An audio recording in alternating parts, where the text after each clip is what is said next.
Choose your character.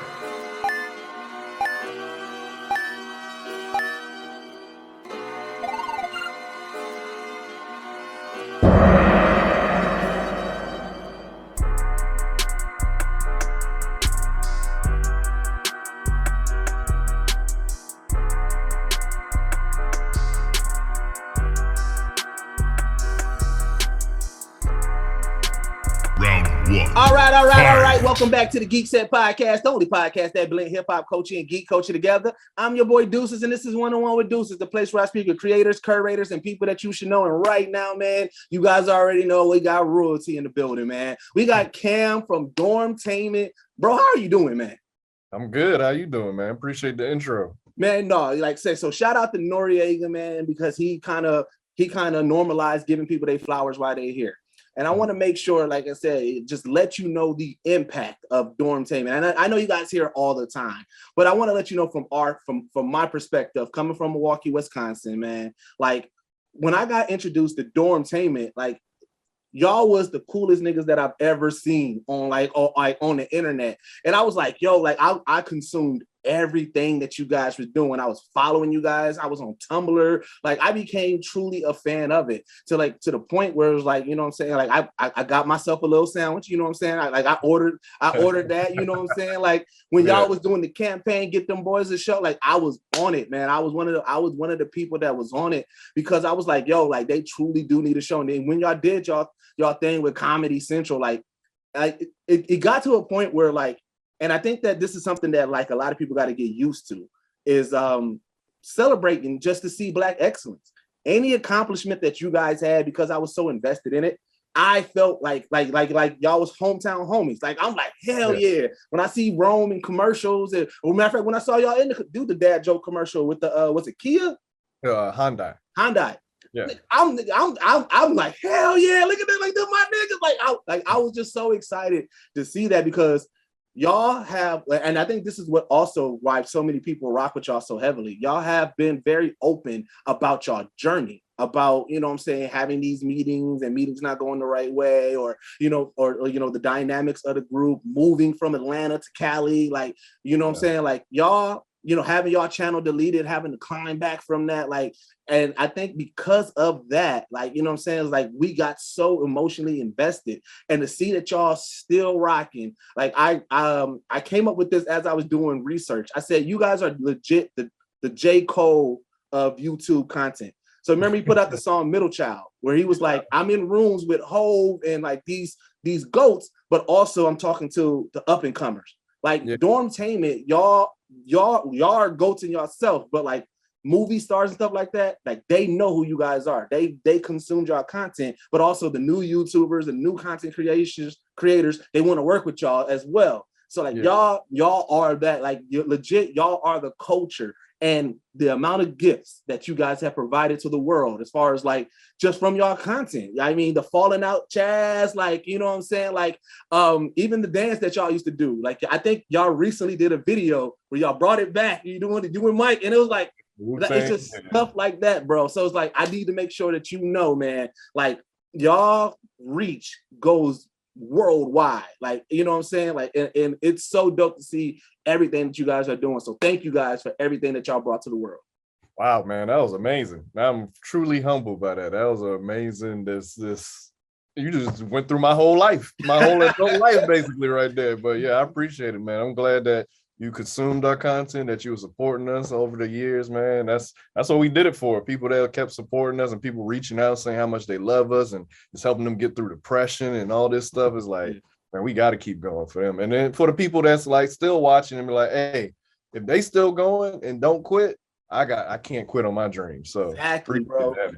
Hey, this is what one of the things, like, you guys start teaching lessons without even noticing that you guys are teaching lessons. One of the things that I really loved is that I love, like, okay, y'all collective, you guys were self-sufficient. Everybody had a role, everybody wrote, everybody took turns like directing and everything. But you had did an interview, you were saying that like you honed your craft because you started studying writing and directing and kind of studying that. And the fact that like you guys' channel and seeing that, like, it's like I can tell when like you're doing more editing, or when Rome has done some editing, or when Emmanuel has done the editing. Like, you guys have your editing styles, but where you guys taught, I was like, you can tell that they want it because they took the time to learn additional skills so that way they can benefit on their channel. So as I built my collective, that's what I did. I was like my guy Bacardi, he runs our merch. Everything that we see with our merch, he runs, right?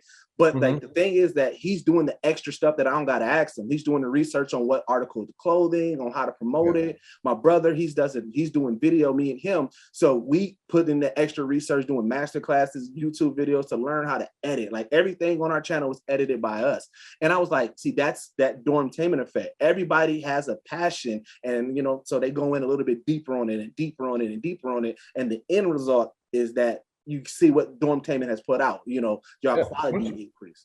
When you put people in their zone of genius, it makes it easier. Like, you put someone, let them do what they're passionate about, and just let them go. They don't show you the results. And not to sleep on, we also went to school for this too. Yes. Like, a lot of us, our majors we went to art school. So it was just, I learned editing there and visual effects and all that there. Rome and Tay, they went for audio. Manuel went for marketing, and he got into directing. And Mike, he went to Georgia State he didn't go to art school with us, but everyone had a thing that they already came into the group with, and then just studied some more and grew some more in that space. So yeah, man, all about that was always our thing. We never wanted to wait for anyone. That's why we always did everything in-house. Like, we shot it, we wrote it, we edited it. Because when you got to hire people or wait for people, then you got to explain your vision. You got to, we didn't like none of that. We were like, let's go. Let's just go and reverse engineer. That's usually was our whole process. We would just jump in it and learn as we go. Yeah. And what I'm saying, like, quiet is kept. And this is why I love that, how open y'all are, because listening to y'all story about how, like, when Comedy Central came and y'all took that trip and y'all didn't really have everything mapped out like now, like, if anytime a meeting y'all are overly prepared. But like, you guys were open and honest. You said at that moment when y'all had that first meeting with Comedy Central, it was like, right.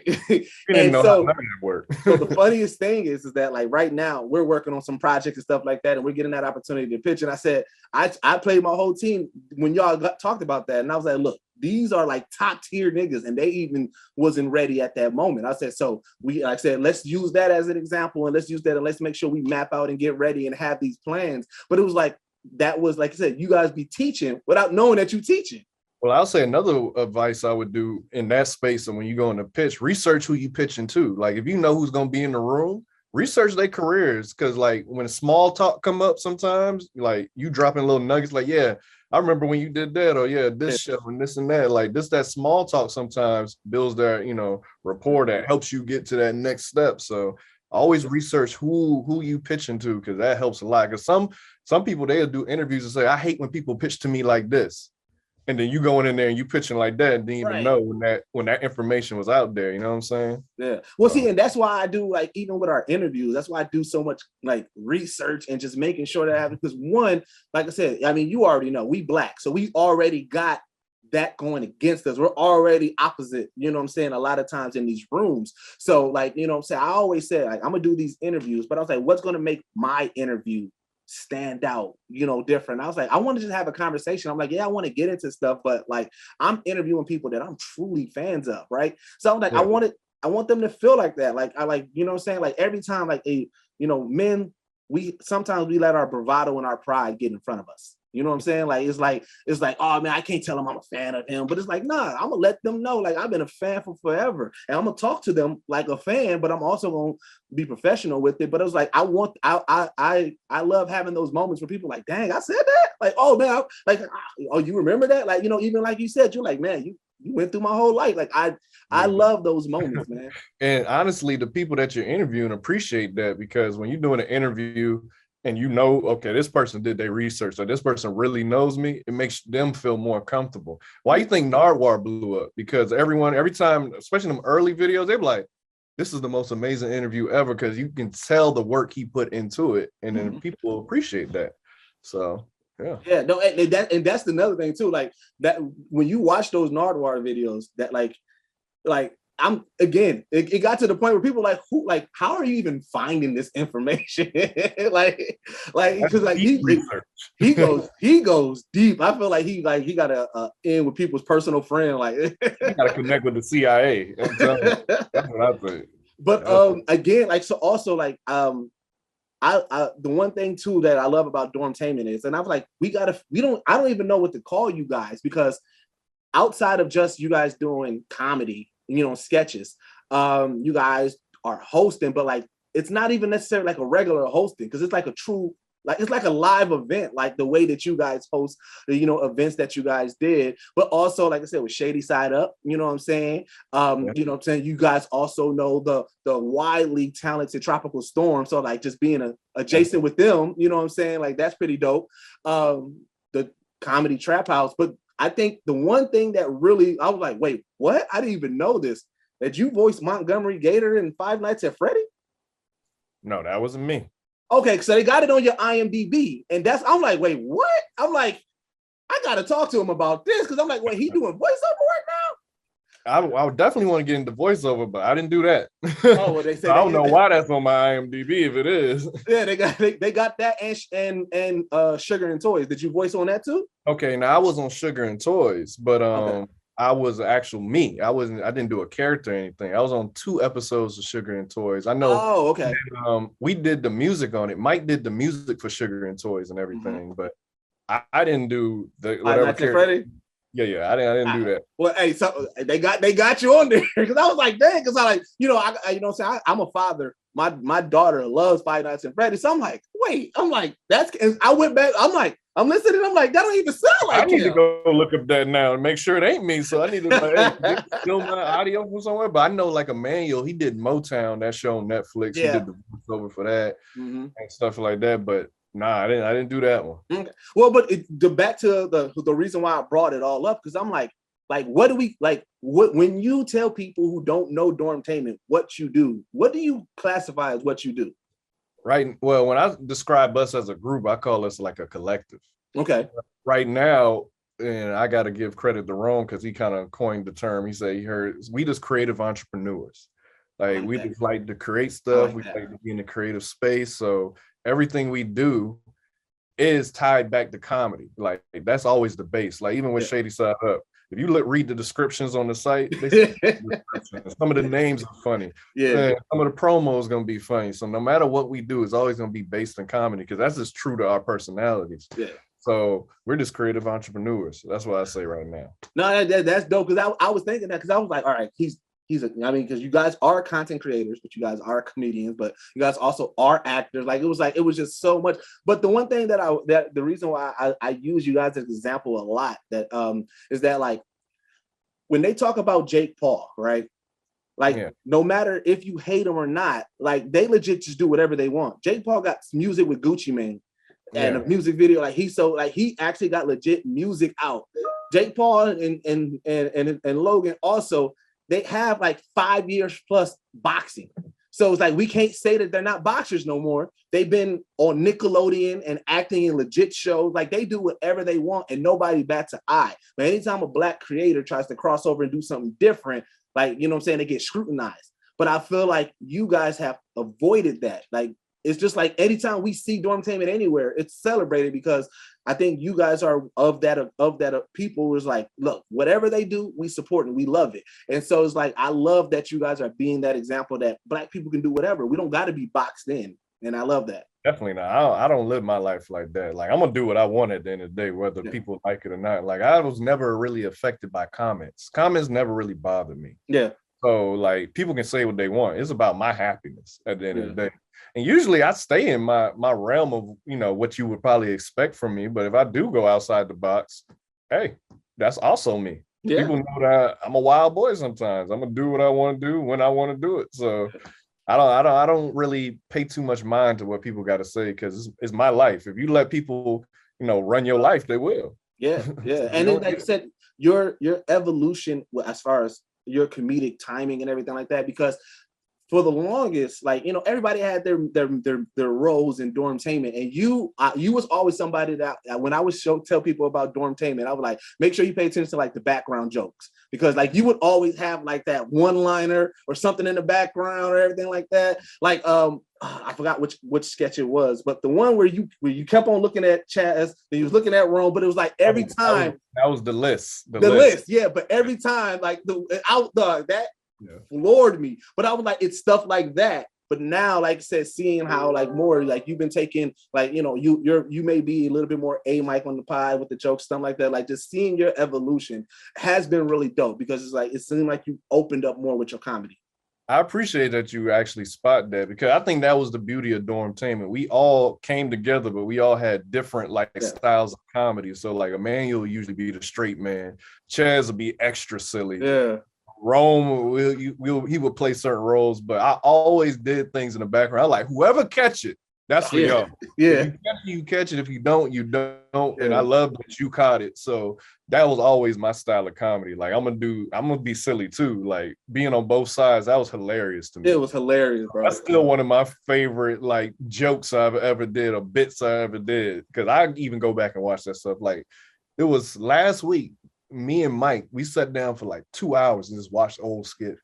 Like we do that too. That's the great thing about y'all content. Y'all got bingeable content. Like, because it's like it always start with one. You watch one and then you like, all right, I got to go back and watch this, because you start remembering. Because like, so every Thanksgiving, I do post my mama's Thanksgiving. I post both of them every thing. It's like a ritual. I post it on Twitter and Facebook all the time. Like, make sure you watch this, because these two is hilarious. Like these two videos are hilarious. But then once you watch that, you're like, oh, wait a minute, but like I gotta go back now. I gotta watch, you know what I'm saying, when Cam goes pescatarian. Oh, but I know what, we also gotta watch the eating butt one. Okay, now I gotta go watch, you know what I'm saying? Like, I gotta watch the snap. I gotta watch the movie.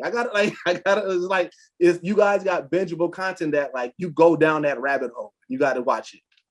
I usually what gets me is the music. I usually always go back and watch the music videos. Like, yo, this but it's right out to it. The funniest thing about the comedy music that y'all did is that they slapped. Like, so even outside of like the funny commentary of it, or like the lyrics, is like you can knock them, like they slap.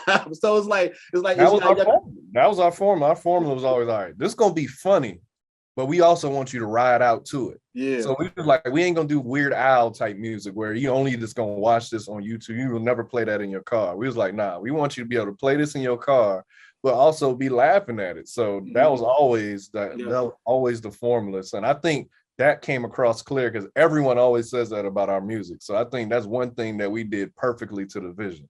Yeah. Sure. And I think, like I said, so I'm around the same age as y'all. I feel like we grew up in the best time, because we grew up in a time where we can appreciate, like, you know what I'm saying, whatever was popping in the late 80s, early 90s, but we don't seem old, like the old niggas that's trying to rock with the new wave. Like, we can rock with the new wave and it still makes sense. Like, we grew up in that great like middle area where we can appreciate both.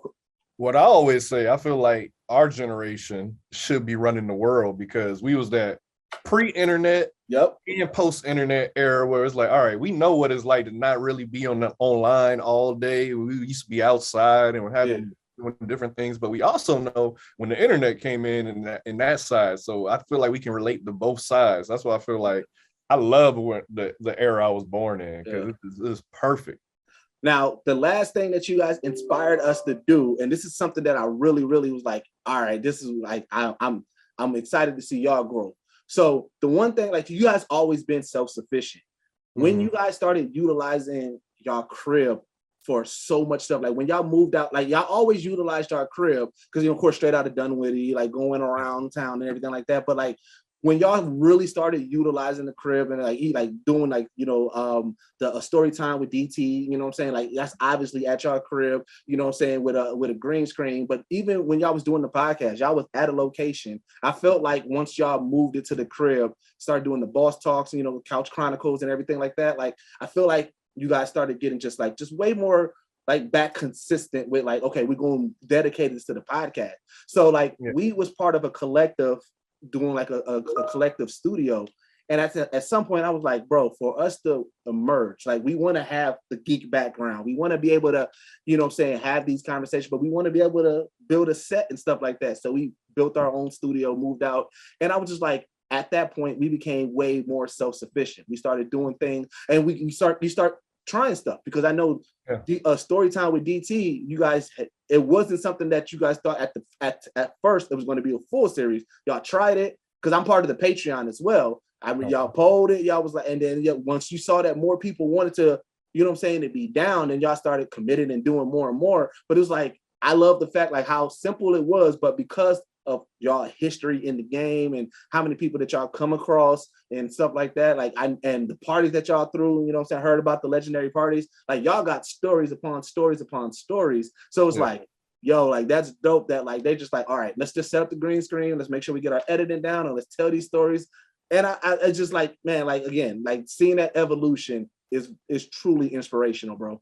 I think the two reasons for that is, one, definitely being self-sufficient. Like, the consistency is easier when you're in control of everything. Yeah. Like when we was at the studio doing the podcast, it was beautiful. I loved it because, you know, we would just show up and all we had to do was talk. They would edit it, they would put it out, they would do everything. But when the pandemic hit, you know, everything got closed down. So we had to start filming back at our house, and we just set up this set and all of the equipment. And people was like, we like the home setup better. It feels more cozy, and it feels more like the comedy trap house, like more true to the name. So we was like, F it, we'll stay here. And it was a lot easier just to come out of my room and come to this part of the, you know, the studio than actually have to drive and go to that studio. So I think it was a blessing in disguise. And then also the story time that came from the pandemic, you know, like, we want to put up some content. We got some funny stories. And that's easy to shoot on a green screen, and I edit them all, and then it was easy. So I was like, oh, y'all like this? Let's bring on more guests. And then they started liking a certain guests that people like. So we bring them on more. And it's just fun. Everyone loves stories. Everything is a story. Everything is a story. It starts there. I told Rome after I interviewed him. So this is around when y'all first so I got a story that I'm like, I'm gonna save it for, because I want to bring it to y'all. I want that opportunity. But I do music as well, so traveling around the world to do music, and I got into an altercation with Plies at a Whataburger, and so I was like, I definitely got to talk about this one, because whenever you in LA, come by, we'll shoot that. That's fun. Don't even tell me no more. I like to hear them. I like to hear them for the first time when they telling them. Yeah, and that's another thing. I think what makes y'all story time even also like stand out from other people's story time. I love it when you like, all right, so I got 3 questions. Like I love like the tropes of like, all right, we're not just gonna lead a story. Yeah, because that title alone, what you just said, I got questions already. And then once you tell it, then I'm like, okay, I need to ask this question, because man, that's why I didn't even know my life was as wild as it was until I started telling stories. I just started writing down different things that happened to me. I'm like, wow. Man, y'all got the most outlandish strip club stories in the world. I was like, bro, I feel like you guys haven't had one regular strip club experience yet. I haven't. I honestly haven't. And what's funny, I'm not even a big strip club guy. It's just like when I was in Atlanta, you know, that's the culture. Then it was, you know, it was fun. But since I've been in LA, it's been 9 years. I've only been to strip club once out here. Yeah.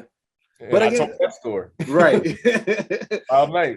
And you know, it's always funny too when you like during this research, you know what I'm saying? So I heard the story about like the Las Vegas, you know what I'm saying, trips and everything like that. Then I'm doing the research, and then I'm hearing, I found the other side of it when you were on the podcast with the girl that I think the girl that you was talking about that you met in Vegas or something like that. It was called, because like he was telling the story on there as well. Which one? You gotta let me know so I can connect. I think it's called like Girl Something Podcast or something like that. Oh, the Girl What podcast? Yeah. No, she wasn't in Vegas. I thought she was the one. If you talking about the Vegas story I told about like the tugs and all that. Oh no, she wasn't the one. No, not the tug, but because I thought wasn't that one? Wait, because there was one story you was talking about. I think you was, no, that may have been wrong. Somebody was saying that they were supposed to meet somebody in Vegas, but then they was like, I guess they was late or something like that. Wasn't that your story? My story is about 3 tugs in Vegas. That's the only Vegas story. That's the only Vegas story. So maybe I'm tripping. Yeah. I just thought I saw the other side of a story, and I was like, God, this is crazy seeing things full circle. But again, I'm excited about this interview specifically heavily because I'm like, man, like I could like when I'm doing, like I would say, I do a lot of research. I probably think about probably 4 interviews and anything that you did. I'm like, oh, I'm about to have a Cam exclusive interview. Like I don't do a lot of interviews, honestly. It's not like I don't like doing them. It's just like I just go by the vibe. I'm a big energy guy. When I saw y'all email, because I was doing my taxes, and I'm gonna be honest, I was using that email for my taxes. So I was like, all right, it's a 200 email. Let me just go through it. Then I saw it. I'm like, all right, cool. You want to talk about animating? This is a vibe thing. I don't know. I can't really explain it just outside of being an energy guy. That's how I like people too. Like I pick up on a vibe. So yeah. Well, I mean, I've been right about my vibe and your energy. So I appreciate that, and see, that's the thing. I tell people all the time, I'm like, bro, like just hit people up and see what, where it's at, because they're going to make that decision.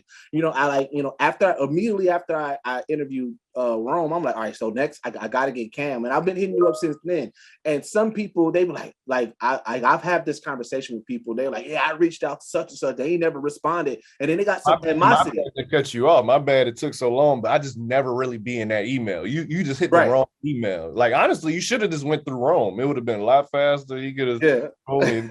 Well, but here's I like that you did it, because I always tell people you miss every shot you don't take. Like, the worst that could happen is if you don't respond or they just say no. But also, you can't hold animosity towards people, because here's the thing: if I guarantee you, if you go back in your email, you'll see that I've been hitting you up quite a bit. But I stay consistent and I stretch it out. I'm like, I'm not gonna hit them up consistently, but I'll do it like every 3 months. But I'm like, you can't. I'm like, one.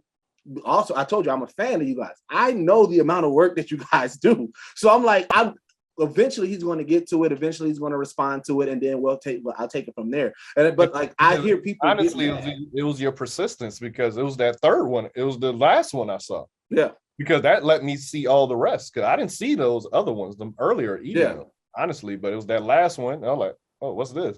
And that's what I tell people. You got to be persistent and you got to be patient, man. Like patience is a key. And I was like, you can't take, like, people are busy, so like you can't expect them to drop everything for you. And I say, and if as long as you're patient, you get more, like I said, vibes. Like that lets you know, like, okay, this person is consistent about their craft. Let me see what they're about. And then you're like, once you get on, it's like, oh yeah, they on their shit. You know what I'm saying? So it's like, because like your Dormtainment, like that's not a light thing to say. So it's like, bro, like for you to give me your time, like that means a lot. So it's like, I respect consistency, because like, as you say, that's like one of the biggest things that me and like Rome stand on. Like the stories, when we started that, it's been, I think, 3 years now, 2 or 3 years. Like we haven't missed a week. Yeah. Or even with Boss Talk, it's been 2 or 3 years. We haven't missed a week. And like we are big on consistency. So I respect it. Do you ever bring up the fact that like at Dormtainment, like at the crew members didn't like the name, but you came up with the name, and now it's like a worldwide brand? Like, do you? No, not honestly, because the other names I couldn't see us going with that. But also the name I chose kind of put us in a box, which we don't like to be in, because we weren't thinking that eventually we gonna grow out of being in college. True. So and be grown men. But at the end of the day, everything is what it's supposed to be. So, well, the way I look at it, as far as the name, it evolved. So, granted, it started because of college, but I feel like the brotherhood that you guys have, like when you think about dorms, you think about brotherhood, sister, like you think about those relationships that you made. So when I think about Dormtainment, yes, I'm like, the roots started in college, but it's more so that brotherhood that you guys have, like how you rag on Rome, or how Emmanuel, like it's funny because like when you see y'all interaction, like, you know what I'm saying? Like, we know that you think that Rome is funny, but on screen, like, you like I love like that ongoing joke where it was like, well, if Rome told the joke, it probably wasn't funny. Like, I love that banter back and forth that you guys have. Or like, even to me, one of the funniest things about the podcast was the evolution of the fat jokes. and then you guys had that moment, like, well, I can't joke with it no more, because like, all right. I always ask, like, do I have permission? All right. So, but yeah, that's what we always said. This is our fraternity, basically. Yeah. You know, we went to art school, so there was no fraternities there. Yeah. So this is our fraternity, basically. So that's our brother.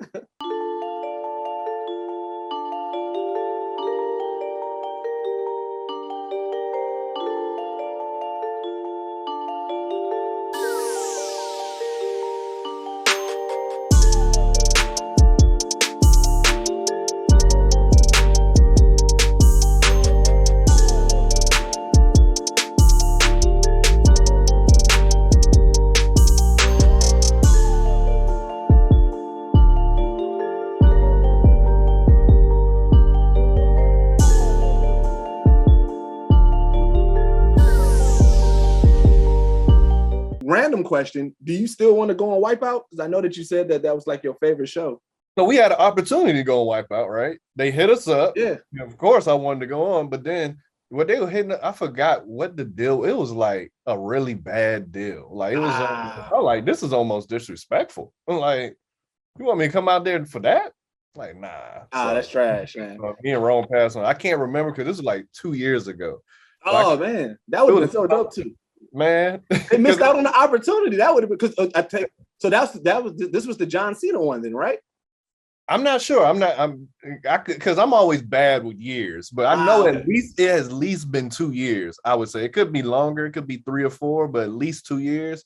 But I forgot what they was asking for. It was just bad deal. It ain't like I was looking for like paycheck or nothing, but it was something in the terms. I like, what? Nah. Oh yeah. Good. And that would have been so dope to see y'all on there because again, like I said, that again, anything that when we see y'all, because I remember like when just seeing Rome pop up in like Insecure or stuff like that. Like anytime we see, it's just like it's always like, oh shit, it's Dormtainment. You know what I'm saying? Like it's really dope about that. So yeah, man. Cool. We all were in Insecure. That's what's funny. That's cool. Oh yeah. It was the whole crew. Yeah, it definitely was. Yeah. Man, like I said, but it's anytime I get really excited. But like I did want to get into the, like, you know, one of the things that you guys do reference a lot on the podcast is Dragon Ball Z. And of course, like I said, this is the Geek Set podcast, so we got to nerd out. What do you remember about when you got introduced to Dragon Ball Z? I remember it was definitely elementary, and I can't remember like when the first time I saw it, but I remember vividly. I used to like draw them and sell them as like one of my side hustles in elementary. But like that was our, you know, how your mom used to watch soap operas and stuff. Yeah. That was our soap operas. Like we would race home to see what happened next on this episode, and then, you know, 3 episodes would be him charging up to be you'd be upset, but you were just so hooked. Like it was just so good to me. Like that was all we would talk about in elementary and middle school. Like that was just that show. Like anyone who didn't watch it, I wasn't really friends with. The only person I know that didn't watch it was Mike. But we always have a funny joke that like it was too violent for him. Like more right, man, all that stuff. But that's just a joke. But yeah, man, we love that. What I always remember about growing up on Dragon Ball Z is that like once we learned that there was levels to Super Saiyan, one of the pastime would go on Google like Super Saiyan 78 and just seeing like the hair go farther back and everything. Hell yeah. Who was your favorite character? Vegeta. I'm always Vegeta. See, my brother, that was his favorite Vegeta. For me, I'm always weird with like shows. Like the character that you wouldn't be most people's favorite was always my favorite. Like my favorite was Piccolo. I just always loved Piccolo. I just felt like he was a real nigga, and I felt like the Nameks were black. Like yes, they were. Like you saw their whole world they was oppressed. Their whole world got these are black people at Dragon Ball Z. I used to always say, like back in the day, it's too late now. If they did a movie, trash. But if they had did it again, Piccolo should have been Wesley Snipes. Vegeta should have been Jet Li. You talk about the live action joint. Yeah, live action. Oh, no, we don't talk about that. What'd you say? I said, we don't talk about that one. That movie is trash, but if they had did it again, it would like Wesley Snipes would have been Piccolo, Jet Li would have been Vegeta, Goku possibly Jackie Chan. Okay. And I always tell, you know who Timothy Delgado? Oh, yeah, of course. I interviewed him as well. I said, Krillin. Cut your hair off. He'll be perfect. He'll be perfect Krillin. Even now, he'll be a perfect Krillin. Like he can look like Krillin. He got the personality of Krillin. it would be perfect. But now all those people are too old. So now I think the dude from Raid probably could be Vegeta. If you ever seen Raid. Yeah. Timothy still be Krillin. Jackie Chan probably be Master Roshi. Oh, that'd be a good one. But yeah, man, like I don't understand why they not doing it. They do every other remake. Why not do Dragon Ball Z again? Because you know the money's gonna be there. Well, here's why, and this is what I said. So you remember like before the Spider-Mans and Dark Knight series came out, superhero movies was a little campy. It was like you had to pick and choose. Like even though we love the Tim Burton Batmans, it was like there was a lot of like, all right, wasn't the best. It wasn't until it wasn't until that Spider-Man came out and the Dark Knight series that was like, yo, this shit is serious. Blade. Oh, Blade too. Yeah, Blade. Yeah, put respect on Blade. Put respect on Blade. Yep. Blade as well, right? So, but the one thing that I realized is that the reason why those movies were successful is that because somebody of the culture was the director. See, the director who did the Dragon Ball movie came out and said, like, I didn't know the source material. This was just a cash grab. I saw the money and I did it, right? So the reason why I think that Hollywood, there's no director yet, or that if there is, they haven't really put it out there. We need a Kevin Feige for anime. We need a Jon Favreau of anime. We need somebody of the culture that's going to say, no, these are serious properties. Let's make it, let's put money in it and let's invest in this cast and let's make this something that the culture wants, right? And I believe I still have hope because there's a lot of money behind Dragon Ball. It is. Like, if you do that right, people are gonna show up. Like exactly. It's a huge community for Dragon Ball Z. So that's why this even just based off just money, I don't get why they haven't done it yet. But I feel like we gonna get it someday. Well, that's why one of the things I was excited about Shang-Chi is that dragon in Shang-Chi looked legit. And so I was like, Shinra, there we go right there. We talked about that on the podcast. That's the first thing we talked about. We like, they can do Dragon Ball Z. Look how they did the dragon. Yeah. Like, do this. We have everything you need to do it right in this day and age. Exactly, like, bro. I don't understand, but I digress. So, question. Obviously, Dragon Ball Z was a lot of people's introduction to anime. Did you go past Dragon Ball Z or any other animes? Honestly, my first introduction to anime was Akira. Oh, I remember my brother brought that home. I just remember seeing the cover. And I was just captivated by that red motorcycle. I'm like, this shit looks amazing. Yeah. And then I watched that, and then we just started watching a bunch of animes. I can't remember all the names of them, but we just watched so many. And then that's what got me into Dragon Ball Z and all these other animes. So I was watching those heavy when I was younger. And then as I got older, I kind of fell out of it. I just kept on with Dragon Ball Z, but I wasn't watching all the other anime. And then I had a girlfriend, and she used to like watching the what's the one with the water and the fire, the wind? Avatar: Last Airbender. Yeah, Last Airbender. So she got me into that. I started watching that, and then the last anime I recently got into was Demon Slayer. Oh, that's such a good one. My homeboy Marvin, if you watch the story, Bootcut. He said, "Hey, you got to watch Demon Slayer." I'm like, all right, let me watch it. So I watched the whole series and I watched the movie. Oh. So you got to watch this current season that's out. It's probably the most hyped I've been about an anime, like as far as like what's happening in this last season since the Namek saga. Since we saw Goku first transform to a Super Saiyan, that energy, that hypeness that we have when you watch this current season that they just wrapped up of Demon Slayer, they give you that energy. It is so. I was like, bro, like I haven't seen fighting this dope since Dragon Ball Z. Like it's like they've been doing. So here's the great thing. So before you get off of Dragon Ball Z, right quick, the new ones that they dropped with Broly, and then the tournament ones, those are fire. Absolutely, bro. Fire. Dragon Ball Z is my top anime. I tell people all the time. I said it story wise, it may not have the best story, but as far as action, as far as like just captivating you visually in those fights, hands down. And I agree 100%. I say the same thing, but people that's really anime heads, they're like, that ain't true anime, or they ain't the best. I'm like, hey man, I'm sorry. This is my personal opinion. Right. That touched my heart. Well, that Dragon Ball Z. And that leads me to how I enjoy like either getting people back into anime or introducing people to anime, right? So I make these lists, but because I know it's Black culture, I be making lists like, all right, so if you want to watch an anime where niggas catching hands, watch this anime. If you want to watch an anime where it's like some mystery shit, watch this anime. Like, so, and it's easier to get people into anime that way, because like I said, if you just jump into anime, like, you know some of the names, but it's like, you may mess around and watch one of those animes who was heavy on the fan service. You like, bro, there's nothing but cartoon titties. Like, I was like, but like, no, that's like, let me tell. So like, I tell people which ones like to get them introduced, and then as they evolve, they started, you know, venturing out into more. But it's like, that's one of my favorite pastimes, introducing people that way, because then it's like, oh, I can understand this list. You're doing God's work. Yeah. Doing God's work. But again, also another shared experience that me and you have is our love for Batman. So on my podcast, everybody else, they be hating on Batman. Because they're not real niggas. Right. Real niggas recognize a real look. Every argument they make against Batman is ammo for me. Like Rome always saying he don't have powers. I'm like, that makes him even harder. These niggas hanging with niggas that got powers. Like when y'all need a plan, who they used to go to in the animation? Fucking Batman. Like even Batman versus Superman, this man made technology to punch Superman that actually hurt him.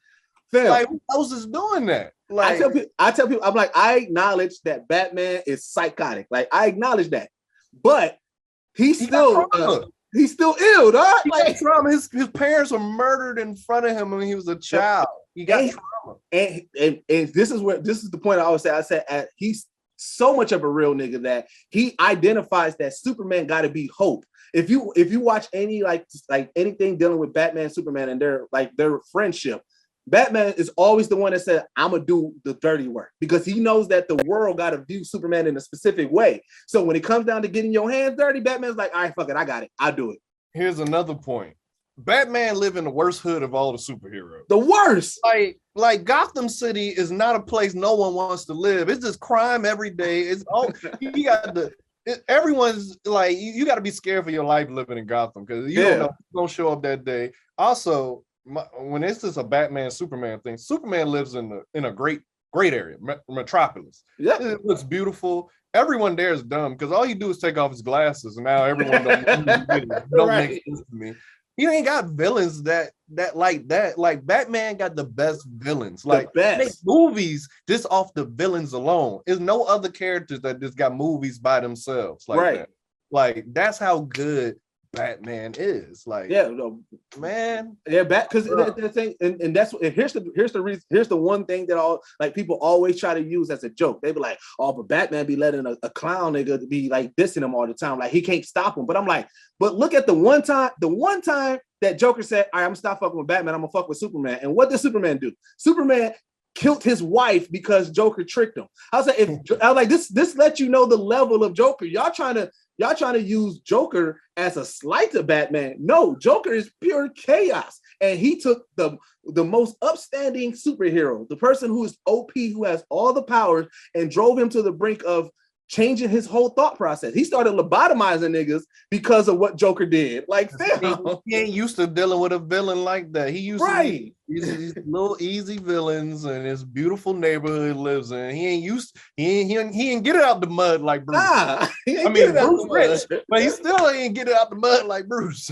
And like I say, and quiet is kept. Like, fam, as being a superhero, like I'm okay with Batman having contingency plans for all superheroes. Like people be like shit, that he ready. He's like, look, we cool, but if you get the tripping, I know how to stop you. Like, and he was proven right by how Joker was able to trick Superman. He's like, so you could go bad at any moment. We don't know. I need to just have something ready for y'all. Right. Oh man. So Batman. What was your thoughts on the Batman, the movie?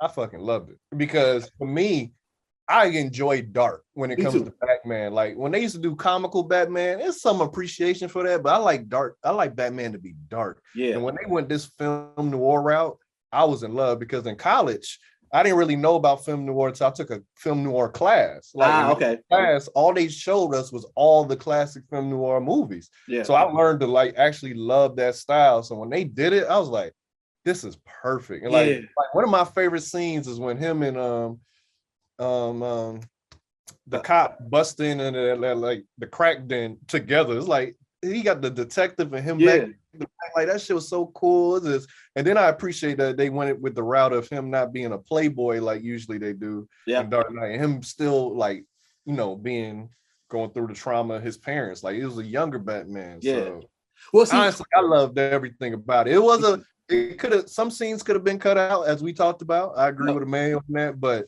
I fucking loved it. well, and to exactly what you said, one of the reasons why I loved it as well, too, because it was like, so normally, like you said, you watching a movie, if Batman doesn't have the billionaire playboy, it would take you out. It would be like, damn, like he was a good Batman, but he wasn't that good of a Bruce.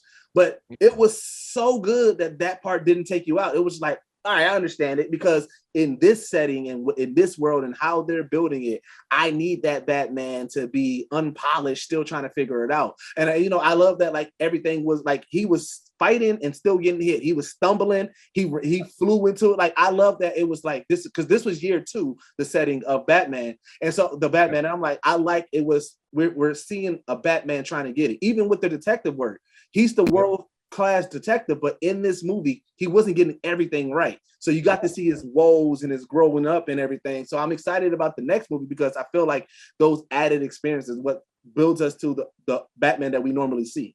And this was the best Batmobile to me too. That Batmobile it was beautiful. That was beautiful. But did you see the deleted scene, the Joker? Yes. I was like, yeah, they got some good chemistry. Cause I was like, I'm rocking with this acid burn Joker. And the great thing about that clip is, like, I understand why they took it out. It would have been OP with everything that they put in the movie. But that clip, we talked about on our podcast as well. We said that is the best on-screen Batman Joker relationship that we've seen. I was like, as much as we love Heath Ledger's Joker, his interaction with Batman wasn't the best. Like, it wasn't top tier. His Joker outshined just like that movie in general. But in that clip, that relationship with Batman and Joker, I don't know if you played the Arkham series, but it reminded me of the Arkham series. Like, it was like, that was like one of the best, like, seeing them two together. I was like, yo, like, I'm excited about just to see where they go, because, like, I was also a fan of the Gotham series. Yeah. And to me, this kind of felt like the Gotham series, but like done extremely well. Yeah.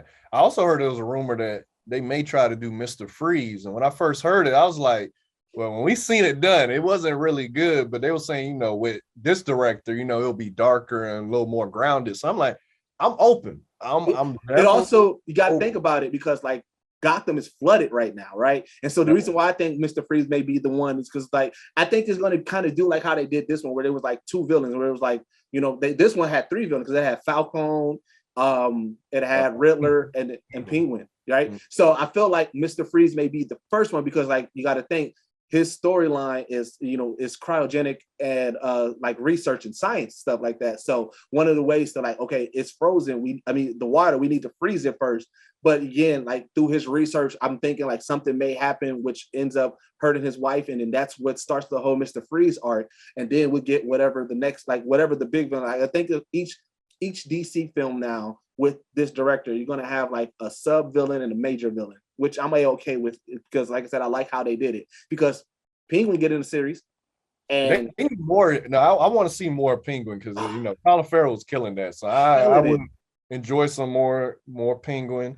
I would be interested in them exploring possibly Poison Ivy if they want to go that route. So I'm just down for any Batman. Like, my favorite characters of all time, like this in shows and movies, is Bruce Wayne, Don Draper from Mad Men, Ari Gold from Entourage, and damn, this slipped my mind. The last one I was about to say.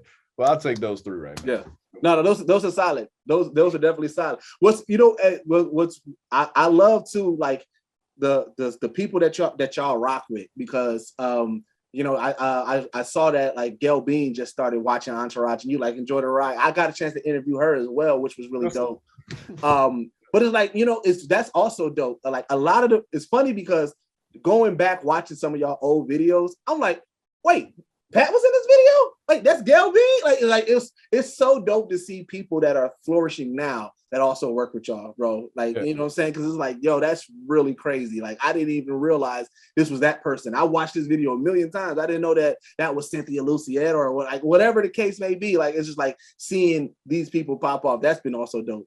that's the beauty of just being in LA. You know, you got this whole community of different creators that you can tap into, and like go back and watch Fuckboy Walk. It's so many. We was watching. There's so many people in that video that's doing things. It's like, this is beautiful. I love it. I love those moments, because like when it's like 20 years from now, they're doing documentaries on the internet and how that changed, you know, the whole trajectory of comedy and stuff, and all these people are in it. You'll be able to tap back on everyone's different content and see, oh, this one they connected, oh wow, this and that.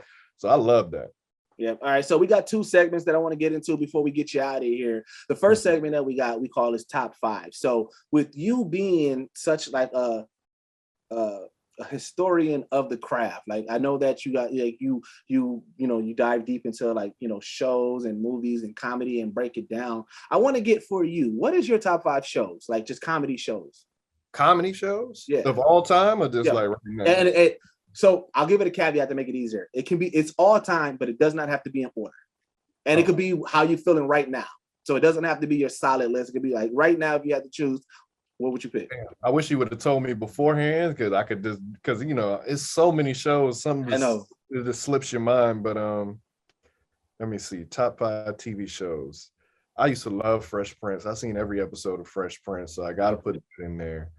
I also love Martin, so I got to put that in there. The Office is fire. What else? I love Atlanta. Oh yeah, Atlanta, at least in the top 10. I can't give it, you know, I gotta let it finish first, because you know, things, you gotta see how it ends. But I love Atlanta. Seinfeld is fire. Oh, that's I had to appreciate that more once I got older. That and like Curb, man, Larry David is a comedy god. He's a genius. But that's what I can think of right now. I love Everyone Hates Chris. Oh, that's so many. It's so many. Side note, Atlanta, that show is built for y'all. Like if y'all was to pop up on that show, like y'all would fit so perfectly in that show that Donald Glover created. Like I agree. it's like but like Atlanta, like it's funny because like everybody got so like shocked by these first 2 episodes, and I'm like, I kind of rock with it heavily, like, you know what I'm saying, like, because that's like what I expect. Like it's gonna be episodes where none of them are in it until like the last shot. I love that. Me too. I love that so much. Like that first episode, that shit was fire. Even the whole Tupac, my favorite rapper. So when they did that whole joke, I was like, yo, they funny. I love like I said, it's the subtle stuff. It's the stuff that's not front comedy, but it's the subtle stuff and everything. So all right, so this wanted to be a little bit easier, but still a little bit harder because it's a lot of content. But what is your top 5 sketches that you guys did? Shit, man. That's the hard questions. Hard questions. All right. Hold on. We talk about this too. Man, hold on. Dick Touch the Water got to be in there, just based on how the whole thing is this movements, and it's just push-ins and pans, and zoom-ins and zoom-outs, and it got over a million streams on Spotify, so I got to put that in there. So 100%. Definitely Touch the Water. Shit, man, this is so tough. Ass on the Internet was iconic because it was just one shot. Yeah. And everything that took to make that video possible, so I got to throw that in there. That behind the scenes, man, I was glued to my screen watching y'all, like even just aluminum foil in the hallway. Like, there was more to it than that. Like I know it was girls and doing the rehearsal for the choreo. This is so much. Hug a Thug is up there because Jerome Hansen always says my favorite Dormtainment character. Like this is hilarious to me. And then that just got some iconic moments in it. So that's 3. Man, I wish you would have told me this before so I could prepare. Nah, it's good this way, man. I'm just trying to think. My memory just be. I watch so much stuff. Give me some that you feel, because then it'll remind me. Like, what's your top 5? All right, so was it the Halloween one? Where I definitely got to put one of the Halloweens in. Like, my favorite one is when I do. Not just because it's me, but I just love that joke. So you got the juice now. Because is that the same one when we go to the Target or the Walmart outside? I believe. If it's that one, then definitely that got to go in there. No, it was the one I was talking about. Was it? I think it was the one. I think it was wasn't it a letter that was following y'all? Was it? Oh, was it? Oh, you talking about the very first one, like in the woods when it was like Yeah. we were going to woods. Yeah, okay. That one, I like that. I obviously, you know what I'm saying, my mama's Thanksgiving. Like Okay. those two, like I watch those probably all the time. Like because I just like it's the jokes, like you know what I'm saying? It's like it's the constantly, you know, ragging on Chaz, you know what I'm saying? Yeah.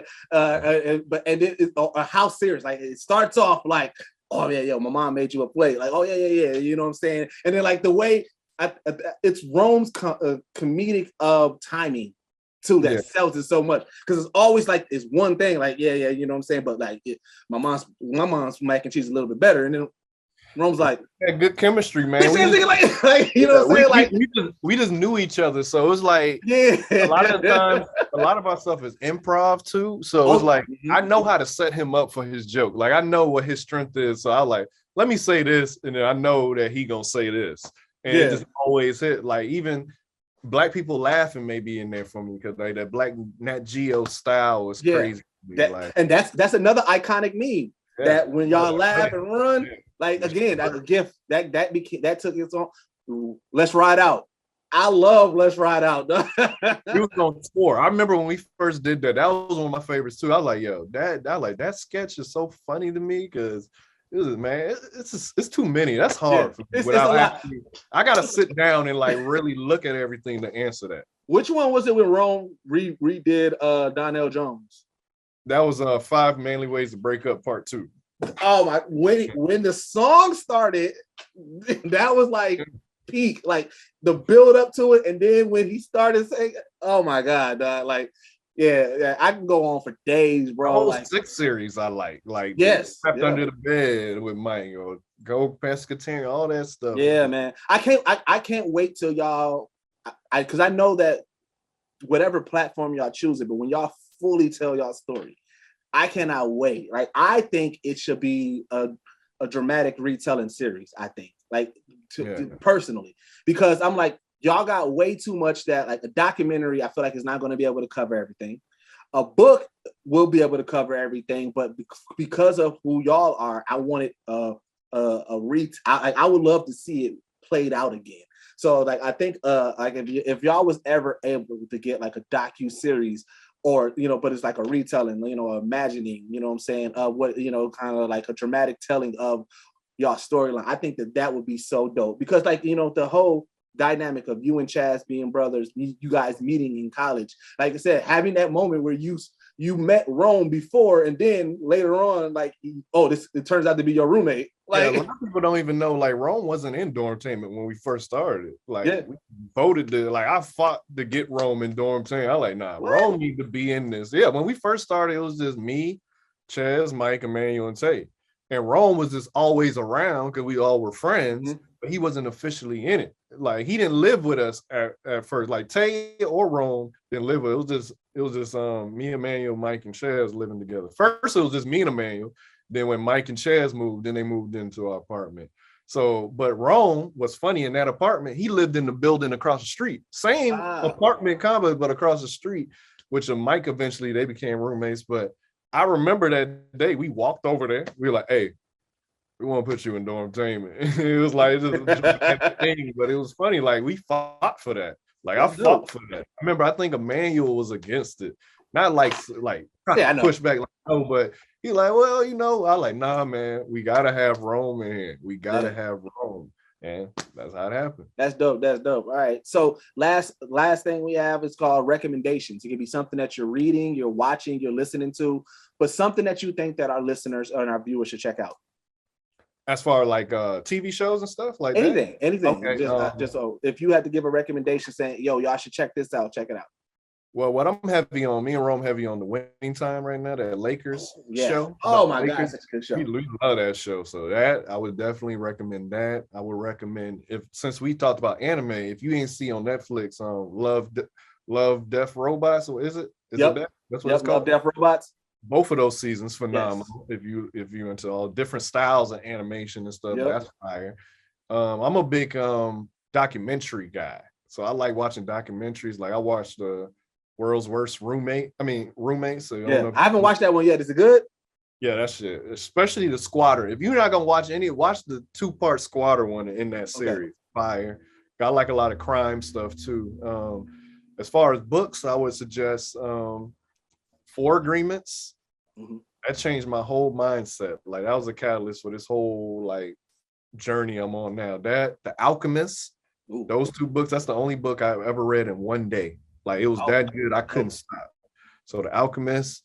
Another book I love is the 5 a.m. Club by Robin Sharma. It's one of our favorite authors.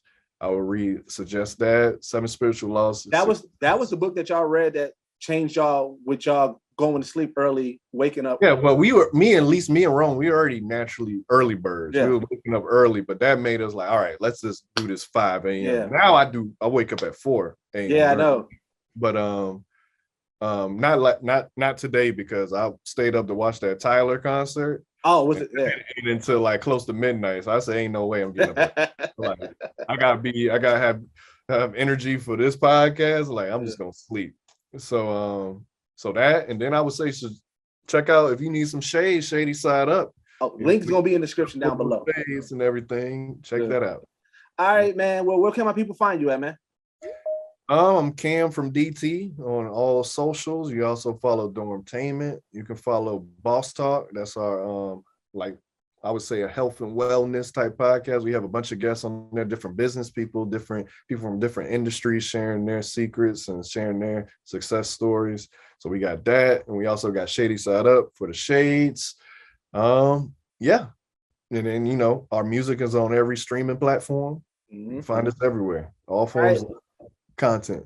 Dope. All right. Well, this has been One-on-One with Deuces. I've been your boy Deuces. This has been the legend in himself, man, Cam from Dormtainment, and we are out.